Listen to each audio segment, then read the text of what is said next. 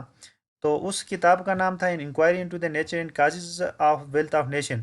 تو اس کو شارٹ کر کے آج کل دا ویلتھ آف نیشن بھی کہتے ہیں. تو ایڈم سمتھ نے جس وقت اس کتاب کو لکھا، تو اس نے کیا کیا، اس کو ایک ٹائٹل بھی دیا جاتا ہے فادر آف اکنامکس. یعنی اس سے پہلے اکنامکس موجود تھی لیکن وہ انفارمل طریقے سے موجود تھی.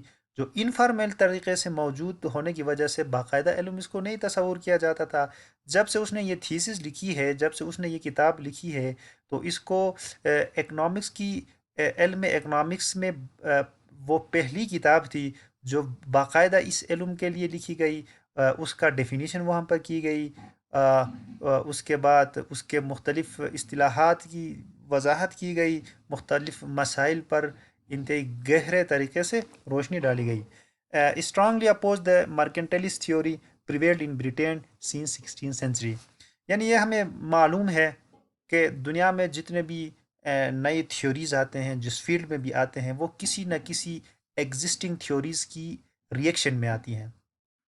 تو اس زمانے میں یورپ میں جو نظام موجود تھی، جو اکنامک سسٹم موجود تھی، وہ چونکہ اس کے زیر اثر تھی، گریٹ برٹن کے زیر اثر تھی. تو گریٹ برٹن میں جو ایک اکنامک سسٹم موجود تھی، وہ سارا کا سارا کس پہ ریلائی کر رہا تھا؟ مرکنٹلسٹ تھیوریز پہ ریلائی کر رہا تھا. تو اس نے مرکنٹلسٹ تھیوریز کو بڑے گہرے طریقے سے کرٹیسائز کی، اور دراصل یہ ان کی ریئیکشن میں یہ وجود میں آئی ہے. Further developed by David Ricardo, John Stuart Mill in letter years. بعد میں یہ دوسرے اکانومسٹ ہیں، یہ بھی ان کو بھی کلاسیکل اکانومسٹ ہی کہا جاتا ہے. ڈیوڈ ریکارڈو ہو گیا، جان اسٹارٹ مل ہو گیا، انہوں نے اس کام میں مزید کنٹریبیوشن کی. Stress and laissez faire economy and free competition.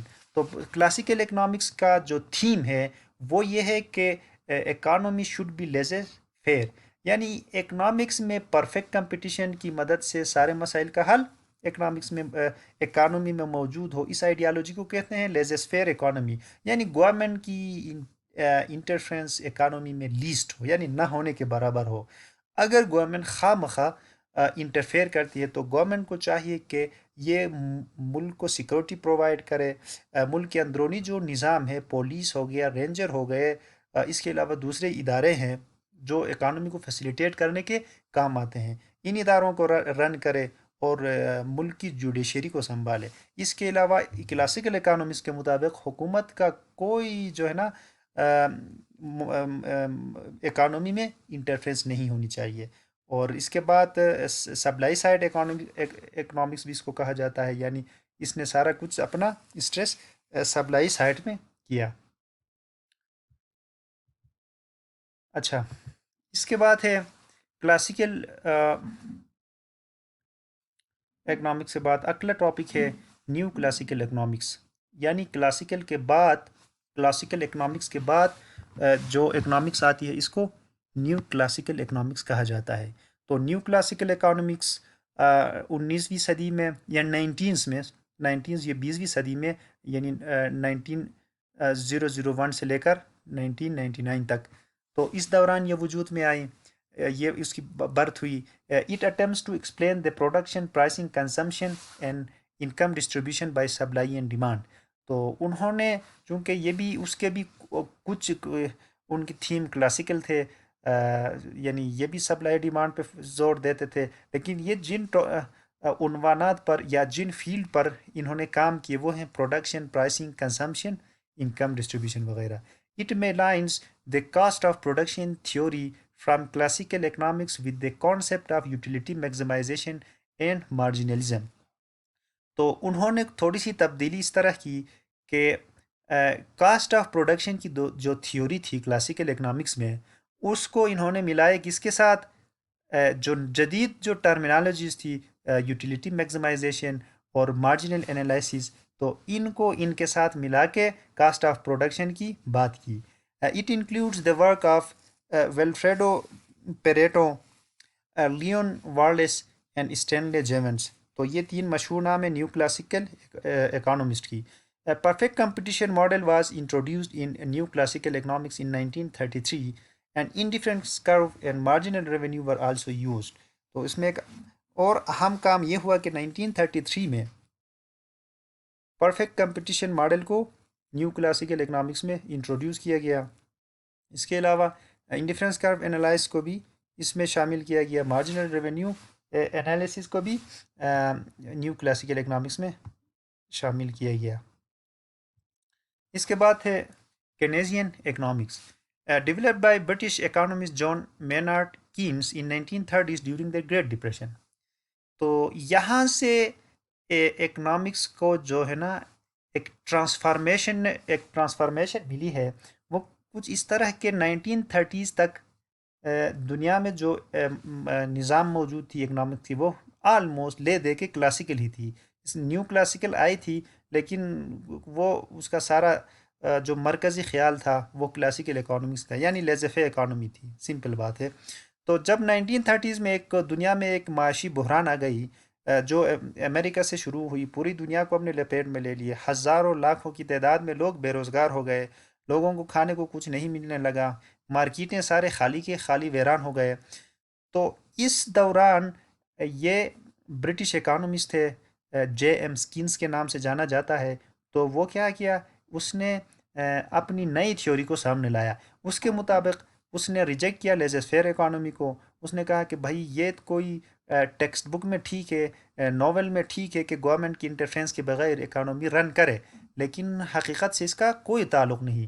تو اس نے کیا کیا، اس نے اس تھیوری کو ریجیکٹ کیا، اور 1936 میں انہوں نے ایک کتاب لکھی، the general theory of employment interest and money, اس کا کتاب کا نام تھا۔ تو اس کتاب میں اس نے ان سارے خرابیوں کا تذکرہ کیا اور جو کلاسیکل اکنامکس کی وجہ سے دنیا کو سامنا کرنا پڑا، معاشی بحرانوں کا سامنا کرنا پڑا، اور انہوں نے نئے تجاویز دی کہ حکومت اکانومی میں انٹرفیرنس کرے اور اسی طریقے سے کرے۔ تو اسی طریقے سے کرنے کے بعد جو ہے نا دنیا اس معاشی بحران سے نکل آئے گی۔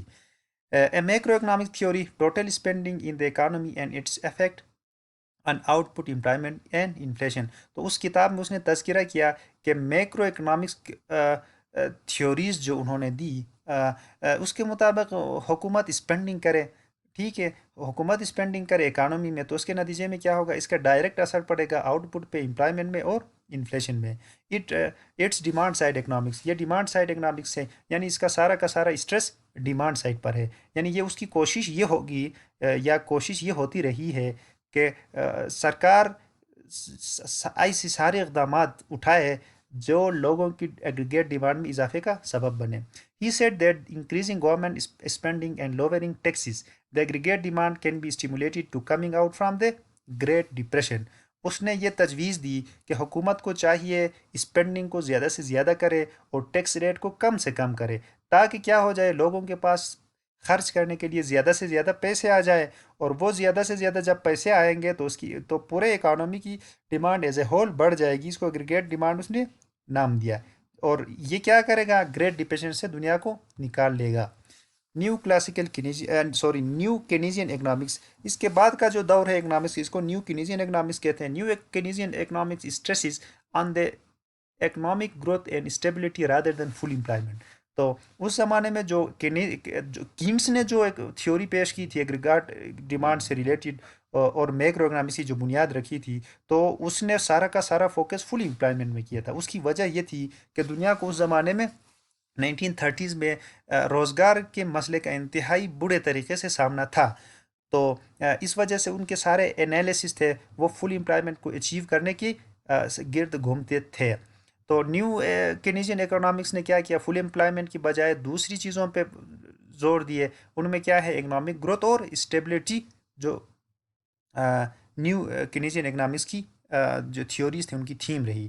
It identifies the market is not self regulating, یہ بھی ان کی طرح کینیزین کی طرح اس نے بھی یہی بتایا کہ بھائی مارکیٹ جو ہے نا یہ سیلف ریگولیٹنگ نہیں ہے، یعنی یہ ڈیمانڈ سپلائی کے فورسز سے اپنے آپ ریگولیٹ نہیں ہو سکتے، بلکہ اس کو ریگولیٹ کرنا پڑے گا۔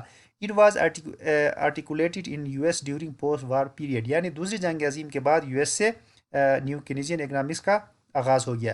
It does not emphasise in full employment, in state focuses on the economic growth and stability. پھر وہی بات ہے، یعنی یہ اکنامک اسٹیبلٹی اور اکنامک گروتھ پہ زیادہ زور دیتی ہے۔